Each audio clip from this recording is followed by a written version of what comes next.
Hoppin' YouTube and welcome to my channel, Astro Finesse. It's your boy Lil Finesse Jiggy Hippie, back with another video for y'all.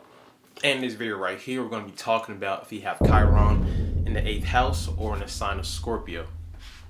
And I'll pause for the cause.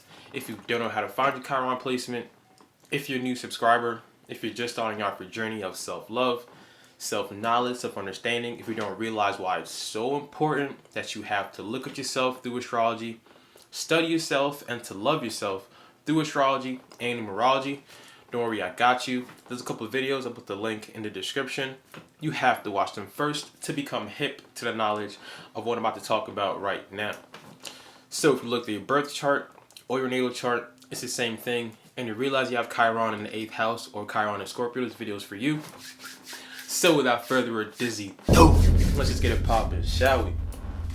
Now you already know before I start, I'm gonna give y'all a list of some celebrities so y'all can visually see what Chiron in the 8th house people look like and act like in reality. Then I'm gonna have a list of celebrities that have Chiron in the sign of Scorpio. So to start, we got Taylor Swift, Johnny Depp, Beyonce, Britney Spears, Bruce Lee, Jimi Hendrix, Zendaya, Frank Ocean, Raven Simone, and Carrie Hilson. And now these are the celebrities that have Chiron in the sign of Scorpio. And now don't mind me because it was kind of hard finding female celebrities with this placement, so I tried though. But we got XXXTentacion, Jaden Smith, Kareem Abdul-Jabbar, Rick James, Paris Jackson, Khaled, Hillary Clinton, Arnold Schwarzenegger, O.J. Simpson, and Ted Bundy. Alright, so boom, Chiron in the 8th house, Chiron in Scorpio. First of all, what does Chiron mean? What does Chiron represent in our birth chart? So Chiron in astrology represents the wound or the vulnerability or the insecurity that we come into this lifetime with already. We all have an insecurity about us. We all have a specific weakness about us in our lifetime. And looking at what house Chiron is in, looking at what sign it's in, putting them two together shows you where your most vulnerable area in life is. And when you heal from this thing, when you heal from this vulnerability, when you heal from this weakness, when you heal from these things, you'll be able to heal yourself and in turn unlock your potential to heal others around you. So it's not a planet, it's an asteroid that orbits in between Saturn and Uranus. So for it to be easy understood, you could put those two energies together to represent Chiron. So we got the Saturn energy, which is the restrictiveness, pessimism, being hard on yourself, boundaries, restrictions. Then we have the planet of Uranus, which is liberation, humanity as a whole. So after you've healed yourself from your restrictions, from your boundaries, from your limitations, after you have thought about how to help yourself with these restrictions, you'll then be able to help yourself and liberate others and those around you. Now, it's considered a wounded healer, and to understand what this wounded healer word came from, I've got to take y'all way back to a Greek mythological story of where Chiron originated. So Chiron, to start off, he was abandoned at birth. Chiron's father, named Kronos or Saturn, he had a reputation for eating his children because Kronos is a god, and he was afraid that him giving birth to sons that are gods, they're going to overthrow his power when they grow up. And his fear was true because one of his sons, Zeus, actually grew up and overthrown his power. So Chiron's father, Kronos, was out looking for Zeus. While he was looking for Zeus, he came across a nymph named Philyra. He was attracted to Philyra and he wanted to get with Philyra. But Philyra did not want nothing to do with Kronos. She wanted to run away from him, matter of fact. So she turned herself into a mare or a female horse to run away from Kronos. Kronos was like, nah, I'm not having that. He turned himself into a horse to get with Philyra. So he got with Philyra forcefully, and out came Chiron. Chiron was abandoned. He's like a bastard child because Philyra looked at Chiron, looking at him, looking so different, half man, half horse, half god. She was ashamed because remember before she did not want nothing to do with Kronos in the beginning. So she was ashamed of Chiron the way he looked. So she abandoned Chiron at birth. So Chiron is like a bastard child. So Chiron is abandoned at birth, and out came Apollo. Apollo was a god of light, god of enlightenment. He had so much knowledge and information. He actually taught Chiron knowledge about poetry, music, healing, herbs, astrology, training Chiron and putting him under his wing kind of thing. All the way to the point that Chiron actually learned so much and actually himself became a master healer, a master teacher. He started training other gods, teaching other gods, and healing other gods. So that's where the healing energy comes from when it comes to Chiron.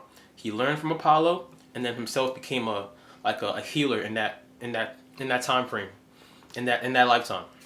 So fast forward, one of his heroes, Hercules, was having a war with other centaurs. Remember, a centaur is a half man, half horse, and Chiron looks just like a half man, half horse, except Chiron, he would look different because he actually wore clothes. He actually had human front legs and back legs. He actually had human front legs and horse hind legs, but he looked so similar to a centaur that he actually accidentally got hit with a poison arrow from Hercules.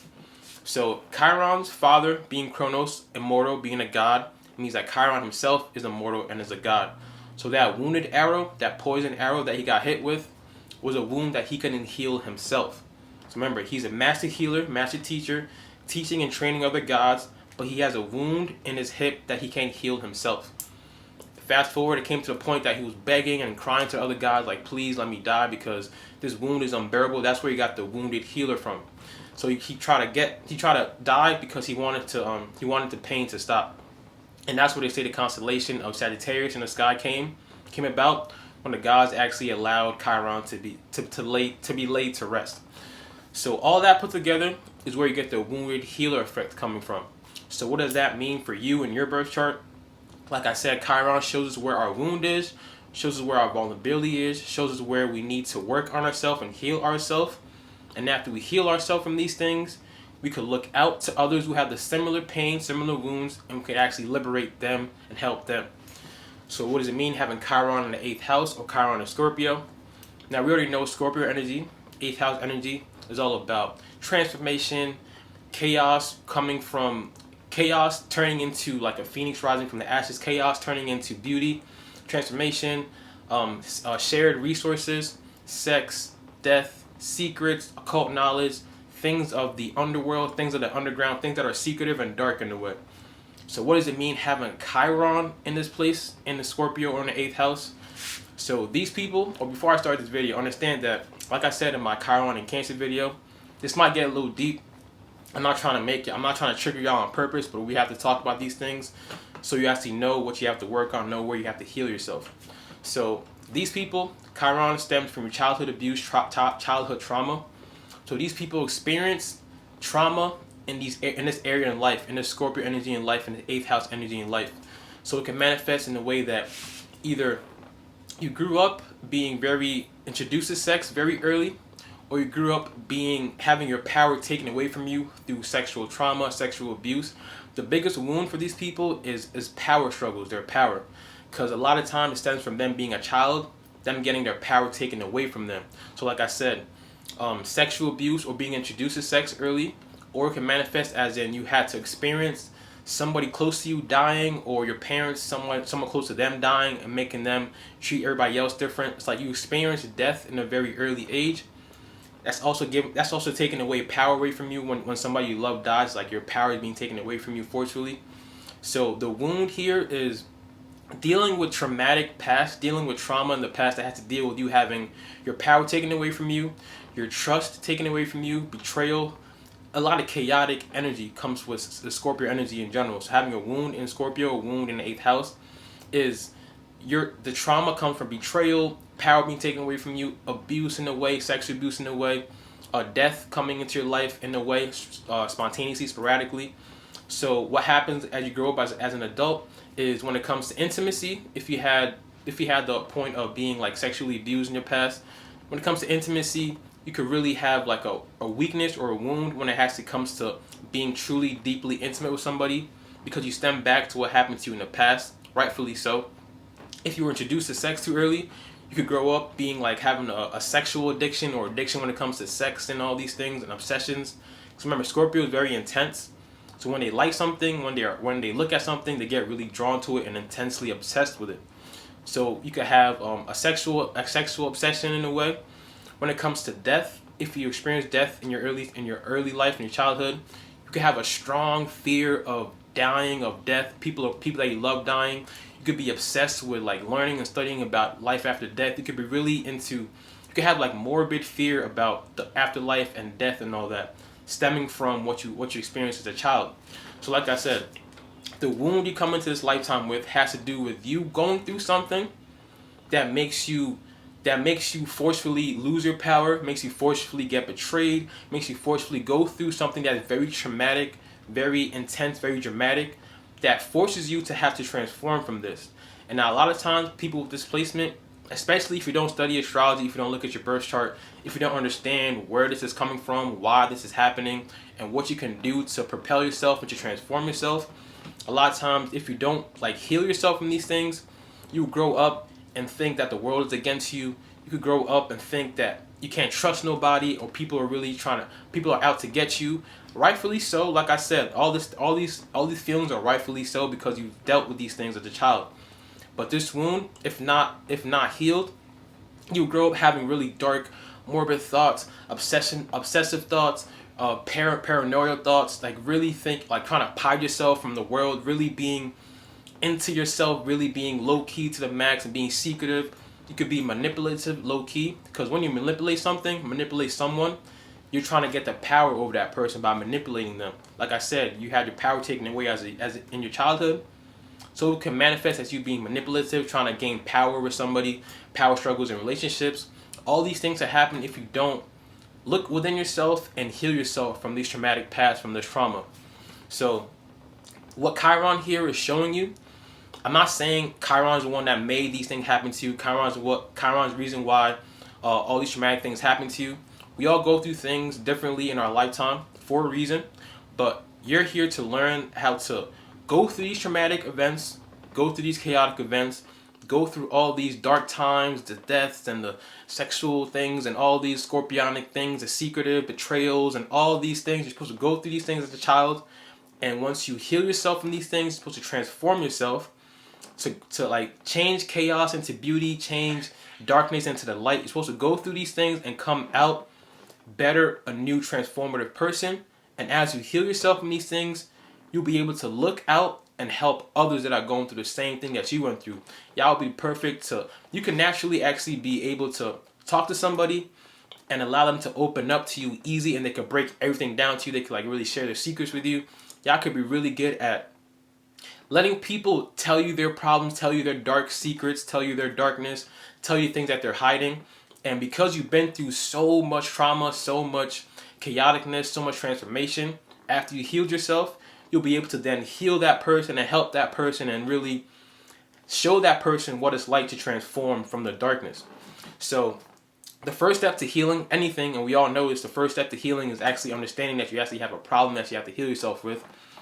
It's understanding that you actually have something that you have to do to help yourself change. So that's why astrology shows you, look, this is what's going on in your chart, this area in your life, this house, this sign, showing you, all right, so I have this in Scorpio, I have this in the 8th house. So I have to understand that, okay, I've been through these things, but now I have to heal myself. And one way of healing yourself is trying to forgive those that have done you wrong. And me even saying that, I know how tough that is. I know how hard that is.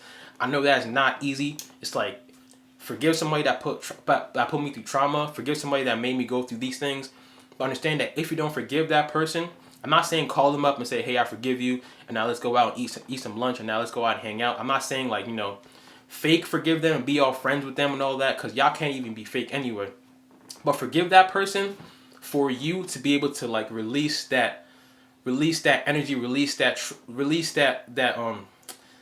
darkness that you put upon yourself because of what you went through. So once you're able to forgive those that have tortured you, those that have put you through things, you'll be able to release that energy, be able to heal yourself, able to go through these things. You'll be able to transform and change and become better through all the turmoil you went through.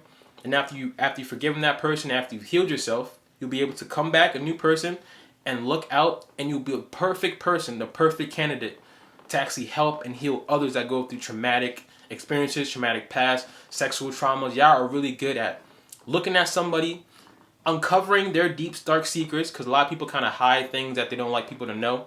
But y'all are really good at looking at someone like, look, I know why that person acting like that. I could tell that person went through these things. I can relate because I've been through it too. And after you've healed yourself, like I said, you can actually lend out the helping hand to help heal that person as well. Help heal others as well. So y'all be great, counselors, therapists when it comes to talking about trauma, traumatic healing. Also when it comes to shared income, shared finances, y'all can be good like, bankers and helping people know how to invest well. Because a lot of times y'all also went through some type of financial struggle or financial transformation. Because remember, 8th house represents shared finances. All these things is what y'all been through in your childhood. If you, like I said, if you don't heal yourself, if you don't really look within yourself as in like, damn, I went through all these things, now I'm about to be the victim, even though you are the victim, if you stay in that victim energy and like, damn, I hate the world, everybody's out to get me, I'm mad paranoid, I want to be manipulative because I want to keep the power, I want to be secretive because I want nobody to know what's going on. If you stay in that dark energy, that's you not healing yourself, and you're going to be stuck in that morbid thoughts and that obsessive thoughts and that kind of dark negative thoughts. But if you actually take the initiative, take the step, take action into understanding what happened to you, forgiving those that have done you wrong, and it's the hardest thing, like I said, it's very difficult to forgive someone that has done you wrong. But once you actually let go of the pain, let go of the trauma, which is very difficult. I'm not saying this is easy, but once you actually let go of the trauma and the pain, you will realize you can actually become like a light to those that are also in darkness because you've been through the darkness. So all that put together, understand that Chiron is showing you to heal yourself from all your trauma, from the traumatic past, to be able to then help others go through their darkness, help others go through their trauma, help others go through their chaos. Because you know what it's like to go through chaos and come out a whole new phoenix, a whole new transformative person to help heal humanity. Chiron helps you, show you what you could do for yourself after healing yourself to heal humanity as a whole. So that's my video on Chiron in the 8th house, Chiron in Scorpio. Hope y'all enjoyed that. My next video is going to be a Chiron in the 9th house, and you already know I'm about to go in. If you have subscribed to my channel, appreciate all y'all for real, you already know. But if you still haven't subscribed yet, go ahead and handle the one time for your boy. Don't forget to drink your water, mind your business, and be safe out here. It's your boy, Lil Finesse Jiggy Hippie. I'm going to see all y'all when I see y'all.